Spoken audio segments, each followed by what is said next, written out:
Hi. ആട് 3 കുറിച്ച് എൻ്റെ അഭിപ്രായമാണ് പറയാൻ പോകുന്നത്. ആടിന്റെ ഒന്നാം ഭാഗം വന്നപ്പോൾ സിനിമ തിയേറ്ററുകളിൽ പരാജയമായിരുന്നു. പക്ഷേ പിന്നീട് പ്രേക്ഷകർ അത് ഏറ്റെടുക്കുന്ന ഒരു കാഴ്ച. അതിലെ ഓരോ ക്യാരക്ടറിനും കൃത്യമായിട്ടുള്ള ഫാൻ ബേസും ഉണ്ടായി. എല്ലാവരെയും ഒരു ചിരിയോടെയാണ് നമ്മൾ ഓർക്കുക. അതുകൊണ്ട് തന്നെയാണ് അതിന് രണ്ടാം ഭാഗം വന്നതും ആ രണ്ടാം ഭാഗം വലിയ വിജയമായി മാറിയതും. ആ വലിയ വിജയത്തെ തുടർന്ന് മൂന്നാം ഭാഗം വലിയ ബഡ്ജറ്റിൽ വലിയ ക്യാൻവാസിലാണ് സിനിമ വന്നിരിക്കുന്നത്. വലിയ പ്രതീക്ഷയുണ്ടായിരുന്നു. ആ പ്രതീക്ഷയോടെ തന്നെയാണ് സിനിമയ്ക്ക് പോയത്. എന്നെ സംബന്ധിച്ച് സിനിമ ഒട്ടും വർക്കായില്ല എന്നുള്ളത് തന്നെയാണ്. പല ആൾക്കാർക്കും പല അഭിപ്രായമാണ്. എനിക്ക് സിനിമ ഒട്ടും വർക്കായില്ല, നല്ല രീതിയിൽ ബോറടിച്ചു. നമ്മൾ ആട് 3 കാണാൻ പോകുമ്പോൾ നമ്മളുടെയൊക്കെ ഒരു ചിന്ത, തീർച്ചയായും അത് നമ്മുടെ ചിന്തയുടെ പ്രശ്നമായിരിക്കാം. നന്നായി ചിരിക്കും, ആ 2.5 മണിക്കൂർ നമ്മൾ എൻജോയ് ചെയ്യും എന്നുള്ള രീതിയിൽ തന്നെയാണ് ആട് 3 കാണാൻ പോയത്. പക്ഷെ അങ്ങനെയല്ല തിയേറ്ററിൽ സംഭവിച്ചത്. സത്യമായിട്ട് നല്ല രീതിയിൽ ബോറടിച്ചു, അധികം ചിരിക്കാനുമില്ല. ആടിലെ ഓരോ കഥാപാത്രത്തിനും പ്രത്യേക രീതികളുണ്ട്. ഇവിടെ അങ്ങനെയൊന്നും അല്ല ചെയ്തിരിക്കുന്നത്. തുടക്കം ധർമ്മജിന്റെ കോമഡിയോടുകൂടി തുടങ്ങുന്ന സിനിമ, ഓരോരുത്തരുടെയും ഇൻട്രോ അതെല്ലാം നന്നായിട്ടുണ്ട്. പക്ഷെ അതിനുശേഷം വരുന്ന ഓരോ സംഭവങ്ങളും സത്യമായും വളരെയേറെ ബോറടിപ്പിച്ചു.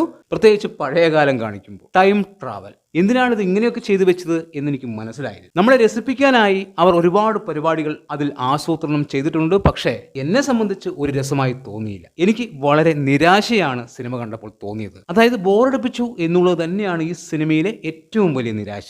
എല്ലാവർക്കും കൃത്യമായിട്ടുള്ള പ്രാധാന്യം കൊടുത്തിട്ടുണ്ട്. ഓരോ ക്യാരക്ടറിനും കൃത്യമായിട്ടുള്ള പ്രാധാന്യമുണ്ട്. ഇപ്പോൾ ജയസൂര്യ മുന്നിൽ നിർത്തിയല്ല സിനിമ പോകുന്നത്. എല്ലാവർക്കും കൃത്യമായിട്ടുള്ള പ്രാധാന്യമുണ്ട്. പക്ഷെ അത് പ്രേക്ഷകരിലേക്ക് കൃത്യമായി എത്തിക്കാനോ അത് രസകരമായി കൊണ്ടുപോകാനോ അവർ ശ്രമിച്ചില്ല. ഒരുപാട് തമാശകളെല്ലാം അവർ ഉണ്ടാക്കിയെടുക്കാൻ ശ്രമിച്ചിട്ടുണ്ട്. പക്ഷെ അത് എന്നെ സംബന്ധിച്ച് അതൊരു രസമായിട്ടോ തമാശയായിട്ടോ തോന്നിയിട്ടില്ല. വല്ലപ്പോഴും മാത്രമാണ് നമ്മൾക്ക് ചിരിക്കാൻ തോന്നുകയുള്ളൂ. എന്തായാലും സിനിമ കാണുമ്പോൾ നമുക്ക് കൃത്യമായിട്ട് അറിയാം നല്ല രീതിയിൽ പണം മുടക്കിയിട്ടുണ്ട് എന്ന് കൃത്യമായിട്ട് അറിയാം. പക്ഷേ അത് നല്ല രീതിയിൽ മുടക്കിയിട്ടുണ്ടോ എന്ന് ചോദിച്ചു കഴിഞ്ഞാൽ, അതായത് പ്രേക്ഷകർക്ക് ഇഷ്ടപ്പെടുന്ന രീതിയിൽ ആണോ അത് ഒരുക്കി വെച്ചത് എന്ന് ചോദിച്ചു കഴിഞ്ഞാൽ അല്ല എന്ന് തന്നെ പറയേണ്ടി വരും. എൻ്റെ അനുഭവം വെച്ച് പല ആൾക്കാർക്കും ഒരുപക്ഷെ ഈ സിനിമ ഇഷ്ടപ്പെട്ട് കാണും. പക്ഷെ ഒരാളും ഈ സിനിമ ഗംഭീര സിനിമയാണ് എന്ന് പറയില്ല എന്നുള്ളത് തന്നെയാണ് എൻ്റെ ഒരു വിശ്വാസം. അത് ആ സിനിമ കാണുമ്പോൾ നിങ്ങൾക്ക് മനസ്സിലാവും. എന്തായാലും ആട് സിനിമകളിലെ ഏറ്റവും മോശപ്പെട്ട സിനിമ എന്ന് തന്നെ പറയാം ഈ മൂന്നാം ഭാഗത്ത്. വലിയ പ്രതീക്ഷ ഉണ്ടായിരുന്നു, ആ പ്രതീക്ഷയ്ക്കൊത്ത് സിനിമ ഉയർന്നില്ല എന്നുള്ളത് തന്നെയാണ്. പല ആൾക്കാർക്കും വ്യത്യസ്ത അഭിപ്രായം ഉണ്ടാവും. ഇത് എൻ്റെ അഭിപ്രായം മാത്രമാണ്. എനിക്ക് സിനിമ വർക്കായില്ല.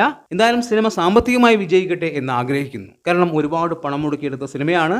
അവർക്ക് നഷ്ടങ്ങൾ വരാതിരിക്കട്ടെ. എന്താണ് നിങ്ങളുടെ അഭിപ്രായം? കണ്ടവർ അഭിപ്രായം കമന്റായി രേഖപ്പെടുത്തുക. ഓക്കെ, പുതിയൊരു വീഡിയോയുമായി കാണുന്നവരെ ബൈ ബൈ.